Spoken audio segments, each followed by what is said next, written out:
Imagine for a second the most high-stakes exam you could possibly take. And I'm not talking about, the bar or a PhD defense.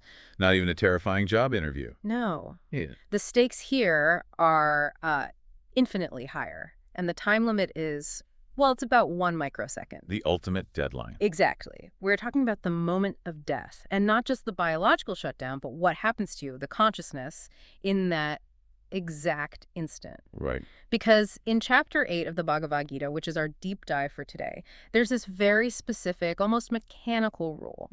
Your final thought isn't just some fleeting image. It's the blueprint for your entire next life. It is a striking concept. We spend our whole lives obsessing over how we live, right? Our careers, relationships, our ethics.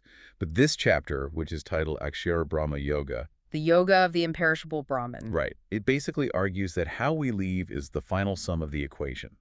The content of your mind at that exit door determines the whole trajectory of the soul. Which, honestly, that sounds like a lot of pressure. I mean, it feels like you could live a pretty good life, but if you get distracted by a scroll right at the end, you're doomed. Well, hopefully not a squirrel, unless you want to be one.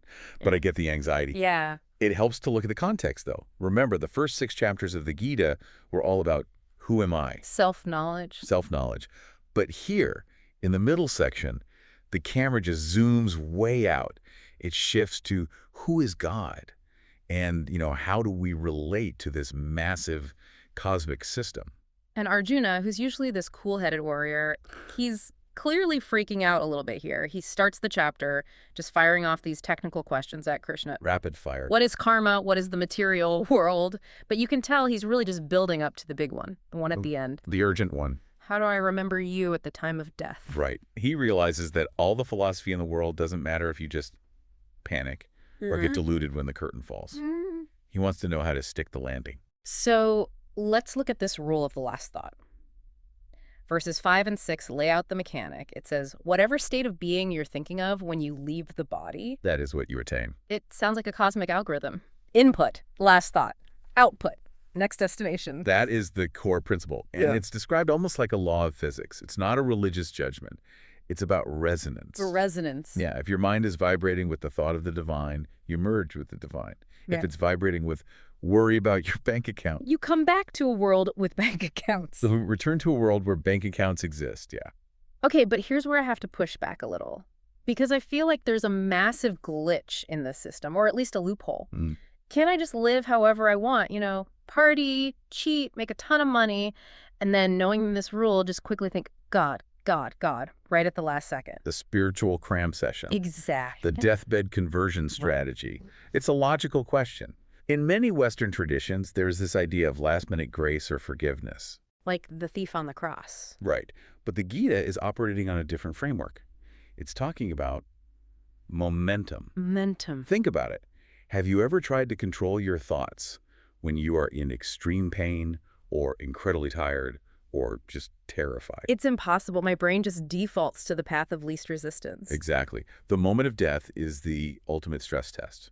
Your executive control just shuts down. You don't have the willpower to choose a new thought. You default. To your dominant habit. To your dominant habit. So the last thought isn't a random choice. It's a summary statement of what you loved most your whole life. So you can't cheat the system. The final thought is just revealing who you actually were the whole time. Precisely. Yeah. You can't fake your state of being when the operating system is crashing. There's a classic story about King Bharata that illustrates this perfectly. Is this the deer story? I think I know this one. It is. King Bharata was this legendary, pious ruler, did everything right. He even renounced his kingdom to go meditate in the forest on the fast track. Total A student of spirituality. Absolutely. Yeah. But one day he sees a baby deer drowning in a river. Which naturally you'd save it. Of course, compassion is good. But he didn't just save it. He became obsessed with it. He raised it, fed it, slept near it. He spent his meditation time watching the deer. Worrying if a tiger was nearby. Right. He basically became a deer dad. He just swapped one attachment for another. Kingdom for pet. And that was his undoing. Right. When death came, he wasn't thinking about the infinite Brahman. He was panicked, thinking, who will feed my deer when I'm gone? Oh, no. And the text says, because his mind was fully absorbed in the form of a deer, he was reborn as a deer. Wow. That is brutal. From a great king to Bambi because he loved a pet too much. It just shows the precision of the law. What you love, you become. There's a funny, slightly more cynical anecdote from a monastery that captures this same habit energy. Oh, is this the one about the dead Swami? Yes. So these young monks are sent to chant the Gita around an old Swami who has supposedly just died. They're very solemn, chanting the verses, thinking he's gone to the great beyond. Suddenly, the dead Swami pops his head out from under the blanket and yells. Not this room, you fools. The Swami in the next room died. Exactly. That's peak micromanagement. The man is literally supposed to be dead, but his habit of correcting people is stronger than death itself. That's it. If you are a perfectionist or a worrier or a hoarder in life, you will be that in death. The last thought rule isn't a loophole, it's a mirror. Okay, so assuming we don't end up as deer or, grumpy swamis, the chapter then maps out where we actually go. Right. And this is where the text gets incredibly symbolic. It talks about two paths, the northern path and the southern path, light and dark. Verses 23 through 26. This is often where modern readers get a bit confused because the Gita uses words like fire, day, smoke, and night. It sounds like a weather report. Expect heavy smoke with a chance of reincarnation. It does, but we have to decode the symbolism. These aren't times on a clock or weather conditions. They represent internal orientations and the guides that match them. So break down the path of light for us, the path of no return. So this is Shuklagati, the bright path. Light and day here represent the clarity of knowledge. This path is for people who live ethical lives, but also cultivated deep wisdom and devotion. So they weren't just doing rituals. No, they were seeking the ultimate truth. And where does this path lead? It leads to Brahmaloka. You can think of it as the VIP lounge of the cosmos, the highest heaven. But it's not the final stop. Not exactly. The concept is Kramamukti. Sequential liberation. Sequential liberation. Yeah. They don't come back to Earth. They hang out in this highest realm, which is bliss beyond anything we can imagine. And they essentially finish their education there. They wait until the universe dissolves, and then they merge completely with the absolute. Okay, that sounds like a good deal. But then we have the path of smoke, the southern path. This is for the conventionally religious. Right. Smoke represents haziness. Fire gives light knowledge, but it also gives smoke. This path is for people who did good deeds, charity, rituals, helping others. But their motivation was, well, hazy. Driven by desire. Driven by desire. They wanted success, a big family, honor, a nice afterlife. They were good people, but they were still playing the game of, I want. And the universe honors that. It does. They go to a lower heaven, the path of the moon. They get exactly what they wanted, paradise. But here is the catch. There's always a catch. It's temporary. The analogy I like is a first-class flight. You get on the plane, it's amazing. Champagne, lie flat seats. Great movies. You feel special. But eventually the plane lands. And they kick you off. They kick you off. You're pushed out of the airport, back into the heat, the humidity, the traffic. In the Gita's terms, when your merit credits run out, you fall back into samsara. The cycle of birth and death. You had to be reborn to earn more credits. Wow. That really reframes the whole concept of going to heaven. In most cultures, heaven is the finish line. Here, heaven is just a really nice layover, but you're still trapped in the travel system. Correct. And that's why Krishna urges Arjuna not to settle for the path of smoke. The goal isn't a better cell in the prison. It's leaving the prison entirely. Speaking of the prison, or the system, Chapter 8 takes this detour into what I can only describe as astrophysics. It starts talking about the scale of the universe in a way that just makes my head spin. You're talking about the day of Brahma. Yes. Verses 17 through 19. It says, one day of the Creator is 1,000 yugas. Which, if you do the math, is about 4.32 billion human years. Yeah. And his night is the same length. So a 24-hour cycle for the Creator is over 8 billion years for us. Yes.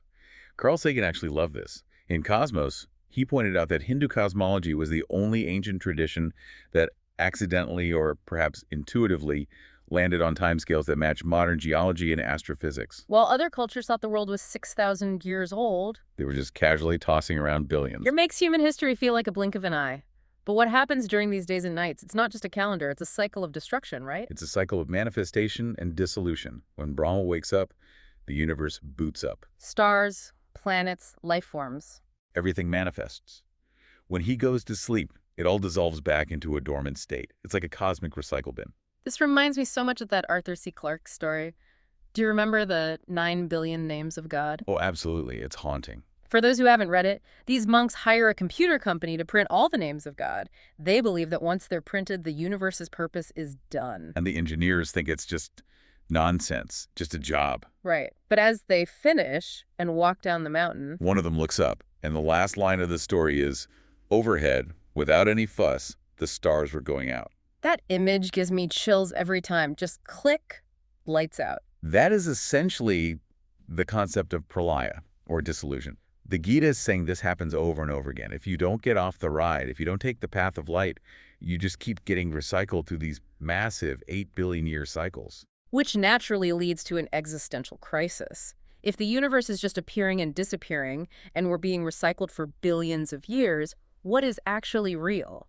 The text mentions the unmanifest, but it gets confusing because there are two of them. It is a subtle point, but it's crucial. Imagine the ocean. Okay, picturing an ocean. You have the waves on the surface. That's the manifest world, us, the planets, the stars. They rise and fall constantly. Okay. Then you have the water itself. That is the first unmanifest, or Maya. It's the substance, the potential. Even when the waves are gone, the water is there. Got it. Waves are the world. Water is the seed of the world. But then imagine the space that contains the ocean. The space. The space doesn't get wet. It doesn't move. It isn't disturbed whether the ocean is stormy or calm, or even if the ocean dries up entirely. That space is the supreme unmanifest Brahman, the absolute reality. So the goal is to identify with the space, not the water or the waves. Exactly. Because the water and waves are a projection. There's a story about the sage Narada that just drives this home. He asks Vishnu, Lord, show me your Maya. I want to understand this illusion. Asking God to show you his magic trick seems like a bad idea. It was. Vishnu says, sure, but first I'm thirsty. Get me a glass of water. So Narada runs to a nearby village to get a cup of water.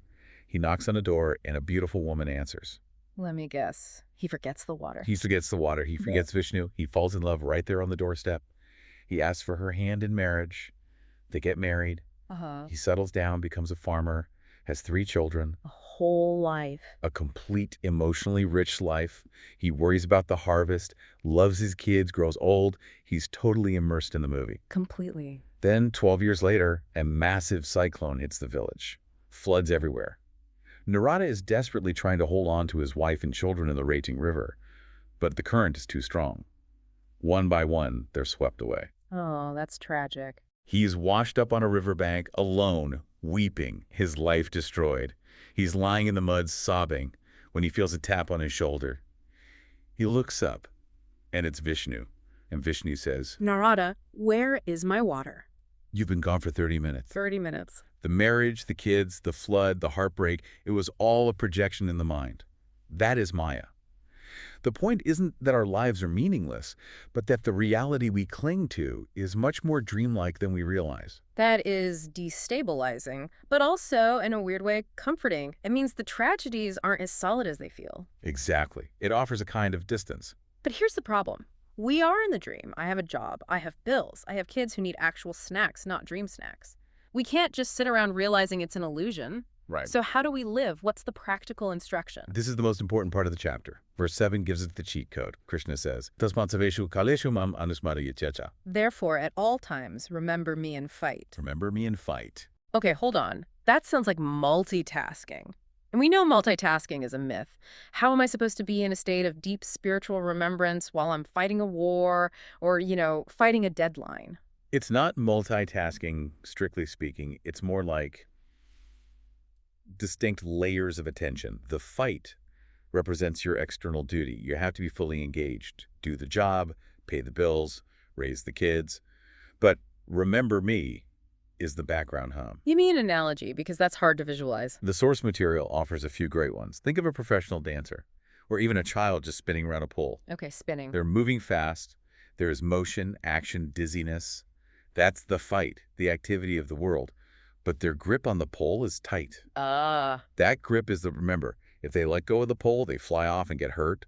But as long as they hold the center, they can move as fast as they want. So the stability comes from the grip, not from stopping the movement. Exactly. Another classic image is the village women in India carrying water pots. You'll see them walking with 2 or 3 clay pots stacked on their heads. And they aren't holding them with their hands. No hands. And they're walking down uneven roads, chatting, maybe even schooling a child. They're fully interacting with the world. But, and this is key, what happens if they lose that core focus on their balance for even a split second? The pot smash. Right. So underneath the chatting and walking, there is a continuous unbroken thread of attention on the balance. That is, remember and fight. That makes perfect sense. It's like when you're driving a car and having a conversation. You're talking, but part of your brain is 100% locked on the road. That's it. If a car brakes in front of you, you react instantly because that attention never really wavered. That's it. The Gita is asking us to make the divine that road.